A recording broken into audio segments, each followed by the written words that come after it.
My name is Melissa Van Dyke, and I'm president of the Incentive Research Foundation. As Michael said, for those of you who have not heard of us, we are a nonprofit research foundation. And believe it or not, we have been around for over 20 years. And during that time, we have dedicated almost $2 million to research and education on incentives and motivation in the workplace. I have been with the foundation for about 7 years now. I'm not going to try and condense 20 years of research into 20 minutes because that would be painful for everyone involved. So in terms of why what you do in this room is so important, does anybody know how big the global business travel market is as of 2013? What it topped in 2013? $1 trillion in 2013, right?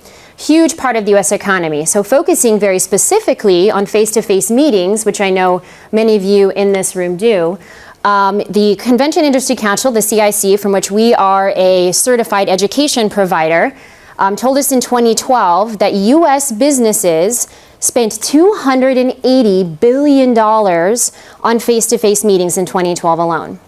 If you're wondering where that sits relative to other industries, that contributes $110 billion to GDP, which means we are right below manufacturing and right above movies in terms of what we contribute to the US economy. So if nobody knows what you do, say, something between manufacturing and movies. That'll help explain it a little bit more. So $280 billion annually on face-to-face meetings. Additionally, and we know this from the Federation and a study that's not even released yet actually, $90 billion is spent annually on incentives and motivation in the workplace. Right? So if you put those things together and you extract out what I call kind of the squishy middle of incentive travel, where it's both motivational and face-to-face meetings, that means businesses are spending $356 billion a year on motivation and face-to-face meetings in the US economy. Right? So why are they doing that? And that's something we're continuously interested in. Why do CEOs keep writing checks for these very, very important items? And we actually know that engagement is a key driver of that. Right? I was going to make you all stand up. You're all so nice and sat from lunch and digesting. But if I were to have basically all of you but this front row stand up, you would represent the 80% of CEOs that over the next couple of years are going to be expanding their employee engagement programs. Right? And if I had a couple of you stand up as well, you represent the 90% of CEOs that are going to be expanding their customer engagement programs in the next couple of years alone. So the question is, what do all of those CEOs know that are standing that the rest of the CEOs don't? Why is engagement such a driver for what people and what CEOs are thinking about right now? Well, there's a ton of information out there to tell us, both on the positive and negative, that this concept of engagement has a huge impact in business. On the market performance side, there's an organization called the Enterprise Engagement Alliance, which I know our friend Paul is a part of, and they started an engaged company index. And they wanted to know, so for companies where employees are really super engaged and excited about what they do, how do they perform relative to the rest of the market? Right? So they benchmark what's called the ECSI, Employee Engaged Company Stock Index, to the S&P 500. And over the last 4 years, it's consistently beat it by 20%. So if you're investors, by the way, go check it out because it's actually less volatile than the rest of the market. Right? So engaged companies we know perform better in the market space. And CEOs are seeing more and more information about that. On the downside of that, if anybody reads Harvard Business Review, back in July, there was a cover of, anyone know what the cover of Harvard Business Review was last July? Quiz. It said, blow up HR, start from scratch, right? That everything that we're thinking about HR is wrong. Now, only HBR and consultants would be able to say something like that, right? And have 3 articles on it and say, we're going to blow up HR and that's how we're going to make all of this better. When the reality is what's coming down the pike is ISO, the International Standards Organization, says within 3 years, it's going to start requiring, as part of its ISO 9000, information and creating standards around employee engagement and motivation in the workplace. Likewise, there's 25 US pension funds who now control $2.5 trillion in assets, and they are requiring public companies to give them information on engagement and what they're doing from a human capital standpoint. So CEOs are looking at all this and saying, okay, I've got great market performance if I start really thinking deeper about how I'm engaging my employees. And I've got some requirements from both a funding standpoint and a standards standpoint that's going to be coming down the pike. So, anyone's meetings look like this? And actually running a nonprofit board, this is my favorite picture because this is always what we're trying to avoid our meetings looking like, right? So how does that fit into what all that we do on a daily basis, right?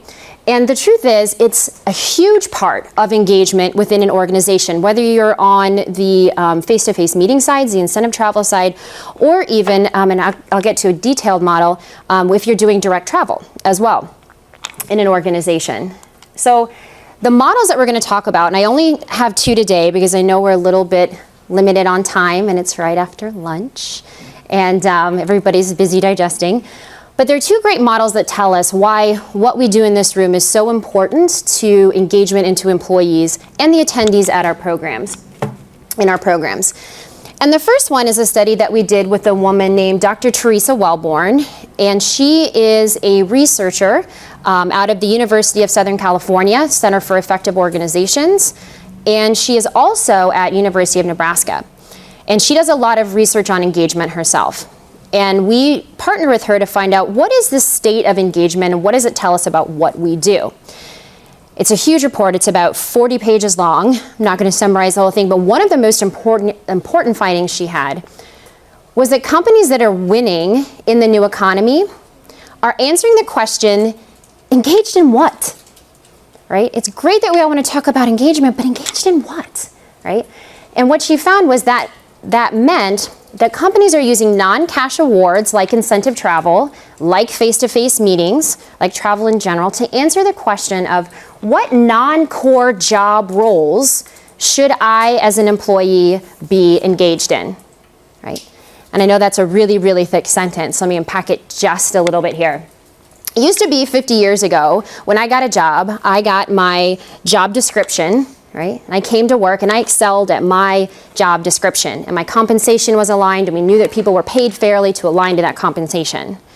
Well, something's happened over the last couple of decades where we don't just want people to do their core job.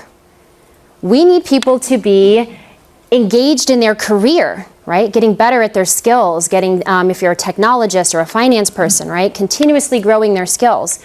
We need them engaged in being a team player, in functioning when one team player goes down and pinch hitting for them or even training them when there's a lot of turnover. We need them to be, I know this is kind of an eye chart, we need them to be engaged in being innovators. So innovation doesn't just sit in the corner in some other person's job anymore. A lot of organizations, we're all the innovators, right? It's our job to help with cost savings and figure out what the next product is and listen to the market and give that feedback. And we're asking people to be engaged in this organizational citizenry role. We're asking people to be brand advocates and customer advocates and wellness advocates. And these are all things on top of their core job role, right? And that's why the American job footprint has actually grown 1/3 just in the last decade alone.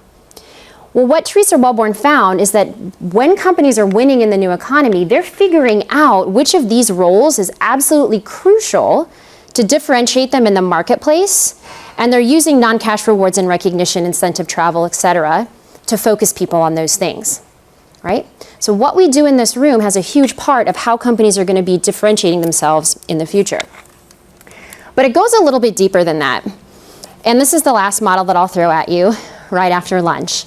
In 2008, 2 researchers that you see up here, Paul Lawrence and Nita Noria, who are Harvard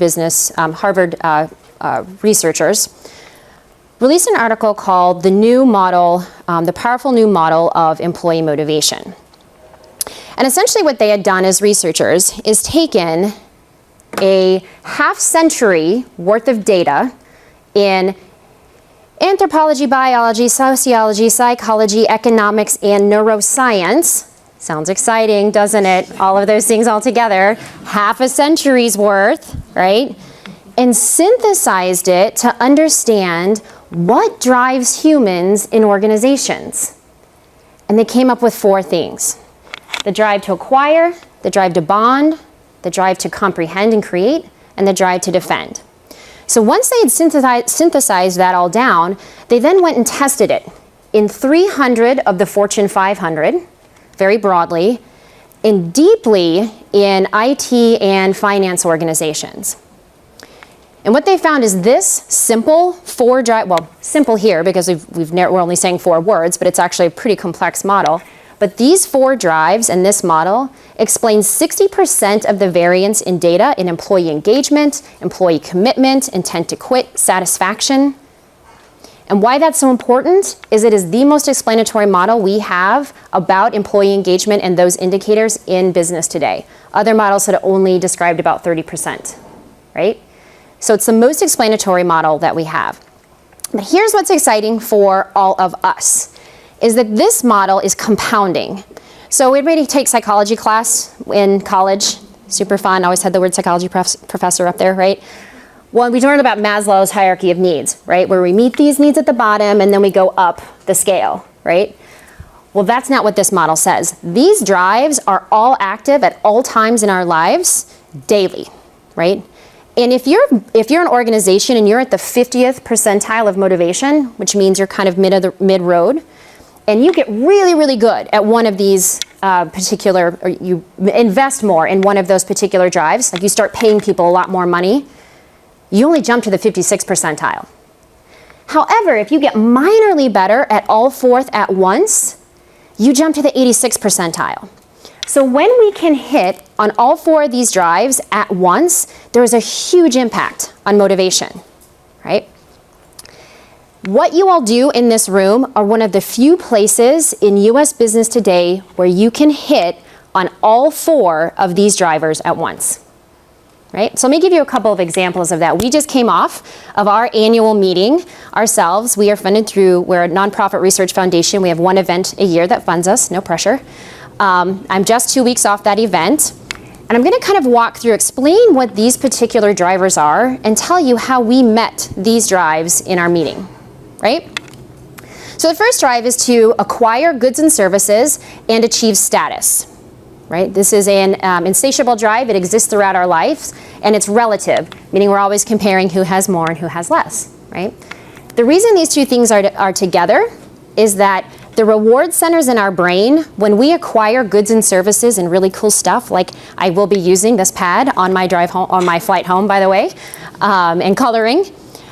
But when those centers light up in our brain that we're acquiring goods and services, the same centers in our brain light up when we achieve status, right? So it's the same part of our brain that's being activated. And it's one of the strongest drives we have. I think everybody kind of knows that in business and for humans. So how did we meet that in our organization? Well, in our event most recently. The first thing we did is before people even got on property, got this awesome pre-event mailer. It's only the 2nd year that we've done this. We got this great, it had had bag tags and a little gone fishing sign. I know some of you in this room got it that said, hey, I'm going to be gone for for about a week. Here's where I'm going to be. We had hotel key cards, information about the program. We sent it to their business as kind of a status symbol, right? Not everybody from the business necessarily gets to come to our program. So we had a pre-event mailer. When people came on site, and you're seeing this trend pretty predominantly in face-to-face meetings, is we had a technology and gifting suite. I think you all might be experiencing something a little bit like this today as well. We had the opportunity at our event, we got Maui Jim sunglasses and Movado watches and learned about the technology we would be using. We did have VIPs at our event, and from a status standpoint, we needed to treat them like VIPs, so we had multiple VIP events within our larger event. But more so, and you guys are all experiencing this right now too, with the current app, everybody got the chance to be a VIP by playing our the Red Rock game that we had through our app and earn points with connecting with people, taking pictures, very similar to what you all are experiencing. And if you see Mr. Rudy Garza up here, 1,920 points, you get 2 to 5 points for everything that you do. He has 1,920. That guy was determined. He had actually lost the last 2 years, and the person that he had lost again didn't come this year, so he was determined that he was going to win. But he was so super excited to be the VIP, and we gave out awards on a nightly basis. So that's the first drive. So we've met this acquire and achieve and acquire drive. The second most powerful drive is to belong and bond. right? We want to create relationships with people and bond with our community, but we are the rare creatures that also want to bond with these concepts of organization, nation, and state, right? Alligators don't do that. They don't care about nations and states and bonding with those concepts. We as humans do. And we do a really good job on this with travels and meetings, right? This is kind of what we're all about, creating relationships, giving people the opportunity to experience new places and spaces together. We thought we were doing a heck of a good job with it, and we weren't. Because what we heard is we had grown from a 200-person meeting, 200 to 300-person meeting just a few years ago, to 500 people. And now we had a lot of people going, I'm not creating those relationships anymore. There's too many people. You have all of these great receptions, and they're fantastic. I can't find the people that I want to find. I don't see my friends anymore. So we had to fall back and say, how do we really help people bond? We had a whole series of Dine Arounds that we did with small group meetings and small meals. Not necessarily the meals were small, but the groups were small. We had a Cabana day where everybody came together at the pool, and there were 19 cabanas around the pool where our sponsors were set up, and where everything from hair braiding to lotion, rub downs, and all kinds of fun stuff. But it was completely legal, I might add. This is Vegas, but it was all completely legal. I could make a joke there about bonding, but what we heard from that on the 19 cabanas and everybody being together and having the opportunity to connect was that it's no longer just an option that we do this, and Janet heard this in the feedback, it is required that we do this as a part of our program moving forward. These are just some more pictures from Cabana Day. Now we've given people all these opportunities to connect and to bond, and at the end, we brought everyone together. I wish I could take credit for this idea. I had absolutely nothing to do with it. But we closed with Camp IRF and how everybody had come together to be part of this annual event that is Camp IRF. Everybody took an oath, and we sang campfire songs, and we found our spirit animal. And it was a wonderful evening about how we all are now part of this community, and we're sending out proud supporter of IRF logos here in just a couple of days. So we've met the drive to acquire, the drive to bond. The third drive is the drive to comprehend and create. And this used to be, they called it the learning drive, but it's actually more than that, because we as humans don't just want to learn something. It doesn't stop there. We want to take that information and go do something with it, right? Because otherwise you're learning stuff and going, why am I learning this? What am I actually going to do with that? That's the most important other side of that drive. We're an education and research company, so of course we had a lot of research and education. We had a full day of 6 to 8 hours of CMP and SHRM certified education. But we didn't just talk to people about the research, we also told them, and that is Miss Janet Trapp-Hagen there, who is our chair. We had Janet talk about what's going on with the organization, because what people also want to know from a bonding standpoint is what's happening with this organization. I want to learn what's happening so I know where I fit and how I can contribute, right? And after we'd given them all of that information, we then let them discuss it and work with that information. Tell us what we should go research next. Tell us what you're doing in your daily job that is impacted by the research, and how the information that you just learned you can take back with you to your job. And we had a great board with all of those findings. So we've met those first three drives. The fourth drive is the only reactive drive and the only one that you want to deactivate. And this is very akin to the flight or fight response. And it's called the drive to define and defend. We as humans want to define the territory that is ours, and then fiercely defend the people, the places, and most importantly, the beliefs that we hold very near and dear. If anyone's ever been through a company reorg, you hit all over this one, right? People's defenses get very, very high, even when you're moving people structurally to different places within an organization. If you've tried to redo a program like we did that had been around for 20 years, people get very defensive of what's going on and why are you changing it, right? So this is the only drive that we want to deactivate. And I would say if you're part of an incentive travel program, you're already deactivating this because you're meeting that very deeply held belief that I'm good at what I do, and I chose the right organization to work with, right? Until you try to change your incentive travel program, and then you'll kick this one back up again. So we knew that we were going to be hitting against this. So we over-communicated all of the changes that were going on, flyers and emails and videos. I started calling myself Mel Headroom because everywhere you went, there I was on a video talking about all of the different changes.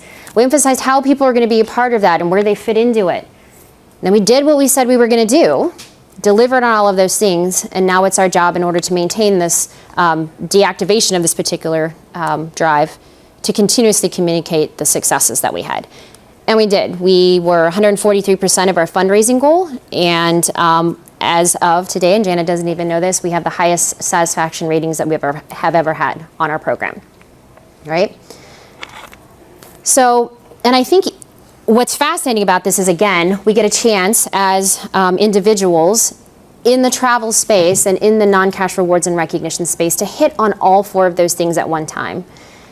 I would say, however, that each of us has a role to play in that, and this is my kind of Johnny Appleseed movement, that very simply, if we can get all employees and all of us doing three things, saying, I saw what you did, here's why it's important, and thank you, that can also start to hit on all four of those drives at one time within an organization.